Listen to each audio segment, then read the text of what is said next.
नमस्ते। कोनिचिवा जापान।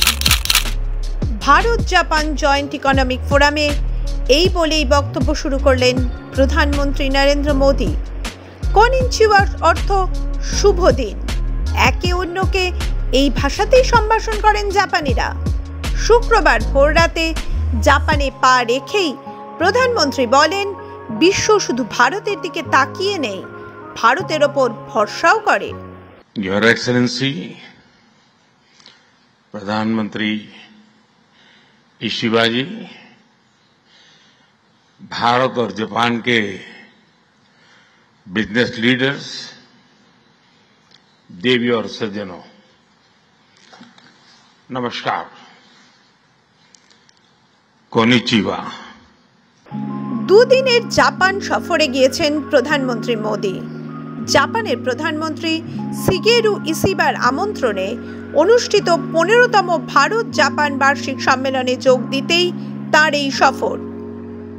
এদিন জাপান সফরের শুরুতে বাণিজ্য সম্মেলনে উপস্থিত হয়ে প্রধানমন্ত্রী দাবি করেন, ভারত এবং জাপান একসঙ্গে এশিয়াকে প্রগতি ও সমৃদ্ধির পথে নিয়ে যাবে। দুদেশের সম্পর্ক এই শতাব্দীতে মহাদেশের উন্নয়নের প্রতীক হিসেবে প্রতিভাত হবে। তিনি মনে করেন, জাপানের উৎকর্ষতা এবং ভারতের দক্ষতা একত্রিত হলে উন্নয়নের পথ সুগম হবে। In India, capital does not just grow, it multiplies.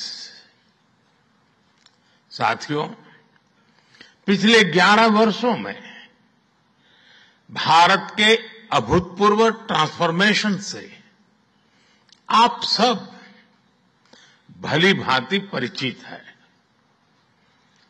आज भारत में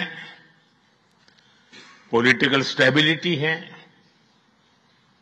इकोनॉमिक स्टेबिलिटी है, पॉलिसी में पारदर्शिता है, प्रेडिक्टेबिलिटी है। आज भारत विश्व की सबसे तेज ग्रो करने वाली मेजर इकोनॉमी है। মোদী বলেন, ভারতের উন্নয়নের যাত্রাপথে সব সময় গুরুত্বপূর্ণ অংশীদার হিসেবে রয়েছে জাপান। মেট্রো রেল থেকে শুরু করে উৎপাদন, সেমিকন্ডাক্টর থেকে স্টার্টআপ, সর্বত্রই জাপানের সহযোগিতা রয়েছে। ভারতে 40 বিলিয়ন মার্কিন ডলারেরও বেশি বিনিয়োগ রয়েছে জাপানের একাধিক সংস্থার। साथियों, भारत की विकास यात्रा में जापान हमेशा एक अहम पार्टनर रहा है। मेट्रो से लेकर मैन्युफैक्चरिंग तक, सेमीकंडक्टर से लेकर स्टार्टअप्स तक, हर क्षेत्र में हमारी साझेदारी आपसी विश्वास का प्रतीक बनी है। जापानी कंपनियों ने भारत में $40 बिलियन से ज्यादा का निवेश किया है। 2030 সালের মধ্যে ভারত ও জাপান যৌথভাবে পরমাণু শক্তি নিয়েও কাজ করবে বলে আশা করেন প্রধানমন্ত্রী মোদী। তিনি বলেন, প্রতিরক্ষা ও মহাকাশ খাতের পর আমরা বেসরকারি খাতের জন্য পারমাণবিক শক্তি খাতও খুলে দিচ্ছি। গাড়ি উৎপাদন থেকে পারমাণবিক শক্তি ক্ষেত্র, ভারত এবং জাপানের যৌথ অংশীদারিত্বই সাফল্যের নতুন দিগন্তের সন্ধান দিতে পারে বলে বিশ্বাস প্রধানমন্ত্রীর। প্রধানমন্ত্রী জোর দিয়ে বলেন, আজ ভারতে রাজনৈতিক ও অর্থনৈতিক স্থিতিশীলতা রয়েছে। One nation one tax, single digital window, manufacturing সাফল্য সবই ভারতের গ্লোবাল ইকোনমিতে অবদানকে আরও দৃঢ় করেছে। ভারতীয় প্রতিভা আর জাপানের প্রযুক্তি মিলে এক নতুন বিপ্লব সম্ভব।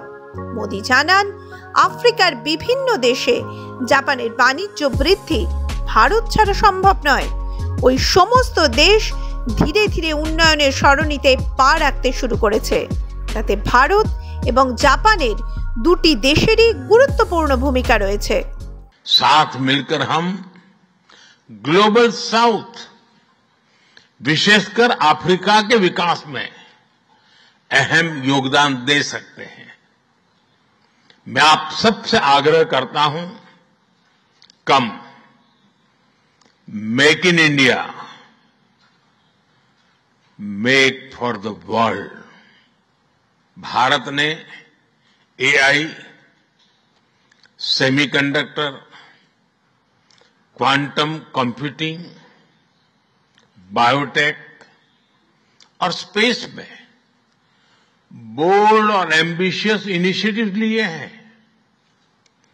जापान की टेक्नोलॉजी और भारत का टैलेंट मिलकर इस सदी के टेक रिवॉल्यूशन का नेतृत्व कर सकते हैं। तीसरा क्षेत्र है ग्रीन एनर्जी ट्रांजिशन। भारत तेजी से 2030 तक 500 गीगावाट रिन्यूएबल एनर्जी के लक्ष्य की ओर अग्रसर है। हमने 2047 तक 100 गीगावाट न्यूक्लियर पावर का भी लक्ष्य रखा है। জাপান সফরে শুক্রবার সকালে এক অবিস্মরণীয় অভ্যর্থনা পান ভারতের প্রধানমন্ত্রী নরেন্দ্র মোদী। টোকিও বিমানবন্দরে তার জন্য অপেক্ষা করছিলেন জাপানি শিল্পীদের এক বিশেষ দল, যারা ভারতীয় ঐতিহ্যের আবহে তাকে স্বাগত জানান। রাজস্থানী রঙিন পোশাকে সজ্জিত শিল্পীরা যখন হাত জোড় করে বলেন পধারো আমারে দেশ, তখন বিদেশের মাটিতে দেশীয় উষ্ণতায় আপ্লুত হয়ে ওঠেন মোদী। এক শিল্পী গেয়ে ওঠেন দেশওয়ালি লোকসঙ্গীত ভারি জাভুরে, যা শুনে বিস্মিত হয়ে যান প্রধানমন্ত্রী। তিনি বলেন, ভারত জাপানের সম্পর্ক শুধু অর্থনীতি বা কূটনীতিতে সীমাবদ্ধ নয়, বরং সংস্কৃতি ও ঐতিহ্যের মেলবন্ধনই এর আসল শক্তি। ভারতীয় সংস্কৃতি আজ বিশ্বের অন্যতম আকর্ষণ।